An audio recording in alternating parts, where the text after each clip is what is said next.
샬롬, 복된 수요일입니다. 오늘은 누가복음 16장 19절로 31절 모세와 선지자들에게 듣지 아니하면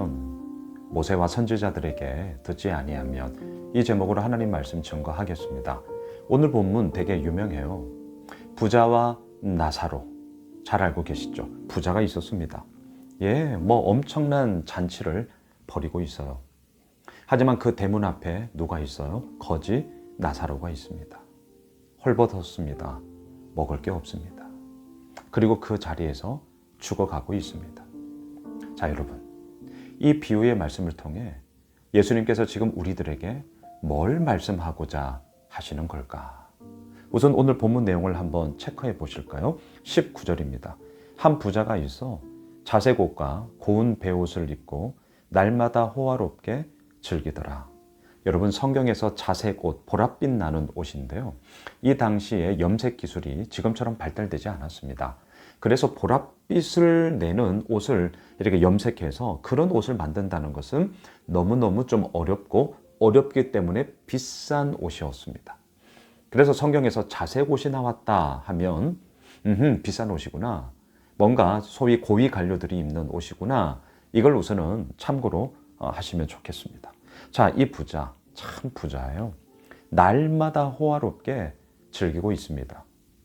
반면에 너무나 슬픈 얘기가 나오죠. 20절. 그런데 나사로라 이름하는 한 거지가 헌데투성이로 그의 대문 앞에 버려진 채. 21절. 그 부자의 상에서 떨어지는 것으로 배불리려 하며 심지어 개들이 와서 그 헌데를 핥더라. 너무나 대조되죠. 살아가는 형편이 정말 너무 마음 아픕니다. 누구는 차고 넘치고 누구는 아예 없고.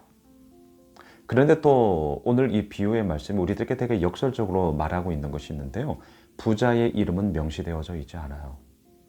그냥 한 부자가 이렇게만 기록되어져 있습니다. 이름이 나오지 않아요. 반면에 아무것도 없는 거지 나사로, 그의 이름이 기록되어져 있다는 것이 참 놀랍습니다. 여러분, 이름은 그저 누구야 라고 부르는 호명으로만 끝나는 것이 아니라 그 이름은 그 사람의 존재 그 자체를 뜻하는 것이죠. 부자였어요. 많은 것을 가지고 있어요. 떵떵거려요. 그럼에도 불구하고 하나님의 안경에서, 하나님의 관점에서 그 사람은 무명한 자, 이름이 없는 자와 같았습니다. 자, 이름이 없는 자와 같았어요. 다시 말하면 하나님 앞에서의 존재의 의미를 찾지 못하는 자와 같았단 말입니다. 세상에서는 무엇으로 존재의 의미를 가져요? 돈으로. 그래서 그 돈으로 날마다 잔치를 벌이는 거죠. 사람들을 초대해요. 그리고 자신의 존재감을 잔치를 통해서 나타내죠. 하지만 정작 하나님 앞에서 그의 존재감은 무명의 어느 한 사람일 뿐이었습니다. 존재의 의미가 없는 거예요. 반면에 거지 나사로는 어떻습니까? 이 세상 가운데서는 뭘 내세울래야 내세울 게 없어요. 말 그대로 거지예요. 그럼에도 불구하고 그의 이름이 명시되어져 있습니다. 그의 이름은 나사로였습니다. 무엇을 얘기합니까?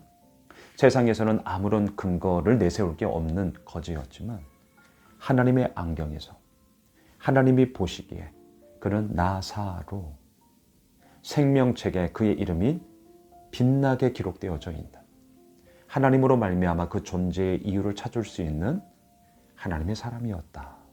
이걸 지금 우리들에게 대조적으로 보여주고 있습니다. 그래서 22절을 보세요. 이에 그 거지가 죽어 천사들에게 받들려 아브라함의 품에 들어가고 부자도 죽어 장사되매. 23절.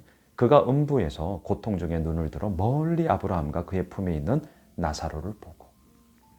세상에서의 구도와는 완전히 다른 거지 나사로는 아브라함의 품에 하나님의 나라의 영원한 천국 기쁨을 맛보고 있고요.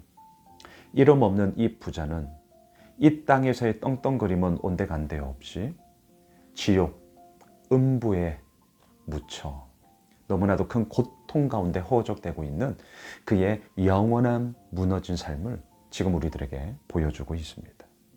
자, 여기서 너무나 중요한 것이 있습니다. 25절로 내려가 보시죠. 아브라함이 이르되 너는 살았을 때에 좋은 것을 받았고 나사로는 고난을 받았으니 이것을 기억하라. 이제 그는 여기서 위로를 받고 너는 괴로움을 받느니라. 물론 이 말씀을 오해는 하지 마셔요. 이 땅에서 잘 먹고 잘 사는 자는 지옥, 음부의 권세의 고통을 받게 되고, 이 땅에서 힘들고 어렵게 산 자는 하나님 나라에 가서 영원한 천국의 기쁨을 맛본다. 단지 이런 의미가 아닙니다. 그러면 물론 절대적인 기준도 있고 상대적인 기준에 따라 뭐 잘 사냐 못 사냐 이것은 설왕설래가 있을 수 있겠지만, 중요한 것은 단지 부유함이었느냐 많은 것을 가졌느냐 이것으로 끝나는 것이 아니라 뭐예요? 하나님을 믿었느냐 하나님을 믿지 않았느냐. 앞서 저는 이렇게 말씀드렸어요. 그의 삶의 모든 근거가 하나님께 있느냐 하나님께 없느냐. 부자는 어떤 자였어요? 그의 모든 삶의 근거가 자기가 가지고 있는 소유에 있던 자였죠. 이름이 없어요. 세상에서는 이름이 있었겠죠. 사람들이 워워 띄워줬겠죠. 하지만 하나님이 보시기에는 이름 없는 자와 같았단 말입니다. 반면에 거지였어요. 세상에서는요, 아무런 근거를 내세울 게 없는 자였어요. 그럼에도 그의 이름이 명시되어져 있습니다. 나사로. 무엇입니까? 하나님의 관점에서 하나님이 보시기에 그의 모든 근거는 하나님께 있었던 자임을 우리에게 보여주고 있습니다. 지금 그 얘기예요. 그 얘기예요. 살았을 때의 너의 근거가 어디에 있었냐? 하나님께 없지 않았냐? 너는 살았을 때 좋은 것을 받았고 나사로는 살았을 때 고난을 받았지만 그의 근거는 하나님께 있었다.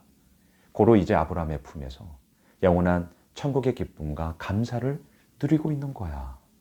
자, 지금 이 말씀이에요. 자, 그러자 이 부자가 뭐라고 얘기를 하냐면, 자, 27절부터 보세요. 이르되 그러면 아버지여 구하노니 나사로를 내 아버지의 집에 보내소서. 28절 내 형제 5이 있으니 그들에게 증언하게 하여 그들로 이 고통받는 곳에 오지 않게 하소서. 예, 그나마 그래도 정말 가족들을 생각하는 거죠. 그래서 그들은 여기에 오면 안 되니까 죽은 나사로를 다시금 살려서 그곳으로 보내달라는 거예요. 그러면 다시 살아난 나사로를 보면서 우와 이게 뭐야? 그럼 나사로는 자기 얘기를 하겠죠. 그러면 그 사람들이 하나님을 믿고 온전히 하나님께로 돌아오지 않겠습니까? 이 마음 뭐 충분히 이해가 돼요. 자, 그런데 놀라운 얘기가 나옵니다. 29절 아브라함이 이르되 그들에게 모세와 선지자들이 있으니 그들에게 들을지니라. 자, 여러분, 모세와 선지자들이 그들에게 있으니, 자, 이 말을 2025년 3월 19일 오늘을 살아가고 있는 우리들에게 바꾼다면 뭘까요? 우리에게 성경의 말씀이 있으니, 우리에게 주의 몸된 교회들이 있으니, 또한 저처럼 목사들이, 사역자들이 이미 너희들 가운데 있으니 그 말을 그들에게 들어라. 이게 교회의 존재 이유입니다. 목회자로서 제가 서 있습니다. 목사가 있어야 할 이유가 바로 이런 것이죠. 그들에게 들을지니라. 30절 이르되 그렇지 아니하나이다. 아버지 아브라함이요 만일 죽은 자에게서 그들에게 가는 자가 있으면 회개할 것입니다. 이 부자가 이렇게 얘기해요. 굉장히 설득력 있죠. 예, 아닙니다. 그들은 이미 있어서 사람들이 잘 안 듣습니다. 죽었다가 다시 살아난 자가 가면 그들이 깜짝 놀라서 회개할 거예요. 뭐라고 답하시겠어요? 31절 이르되 모세와 선지자들에게 듣지 아니하면, 오늘 말씀의 제목이죠. 비록 죽은 자 가운데서 살아나는 자가 있을지라도 고난을 받지 아니하리라 하였다 하시니라. 말씀을 정리하겠습니다. 부자와 나사로의 이 비유를 통해 예수님께서 우리들에게 뭘 말씀하실까요? 이미 우리들에게 하나님께서 허락하여 주신 교회, 주의 사역을 감당하는 목회자들, 그리고 또한 함께 그 믿음의 길을 걸어가고 있는 모든 성도들, 그리스도인들, 그들이 바로 부활의 증인이요, 그들이 바로 하나님의 증인으로 이 땅을 살아가는 자요. 그들의 말을 듣지 않는 자가 설령 부활해서 다시 나타났다고 하여 그들의 말을 들을 거냐? 그건 너무나 아니란 생각이다. 어떻게 해서든지 그들의 부활 또한 부정할 것이며 듣지 않을 것이다. 아브라함과 모세와 선지자들에게 듣지 아니하면, 이미 우리들 가운데 있는 것에 대해서 듣지 않는다면 아무리 다른 것이 있다 할지라도 듣지 않게 될 거다. 사랑하는 예수 메시를 가족 여러분, 우리는 오늘 이 말씀을 통해 듣습니다. 그리고 한 걸음만 더 나아갑시다. 우리가 그러한 메신저로서 이 땅을 살아갑시다. 그리함으로 말미암아 모세와 선지자들, 이제는 우리가 예수를 믿는 자로서 그 믿음의 길을 걸어감으로 말미암아 아버지께서 이루어 가시는 주의 몸된 생명의 역사가 온전히 우리들 가운데 펼쳐질 줄 믿습니다. 그러한 통로로 우리 모두가 쓰임받는 복된 한 날 되길 주님의 이름으로 축복합니다. 기도하겠습니다. 주님, 하나님께서 이루어 나아가심이 너무나 큽니다. 너무나 놀랍습니다. 하나님, 주의 통로로 우리를 사용하여 주시고 아버지의 역사하심이 이루어지게 하옵소서. 예수님의 이름으로 기도드리옵나이다. 아멘. 오늘 말씀 붙잡고 기도하겠고요. 또 어제 저녁 우리 이경희 집사님의 친정 아버님 하나님의 부름을 받아서 우리 멀리 강화도까지 또 많은 분들이 함께 위로 예배 참석해 주셔서 너무나 감사드립니다. 오늘 이제 마지막 장례 절차 하관 예배 있는데요. 위에서 여러분들 기도해 주시고요. 또 오늘 수요 저녁 예배도 있습니다. 첫째 아들이라는 제목으로 그 유명한 탕자의 비유를 첫째 아들의 관점으로 제가 오늘 나누고자 합니다. 함께 해주시고 또 기도하는 시간 갖도록 합시다. 함께 기도하겠습니다.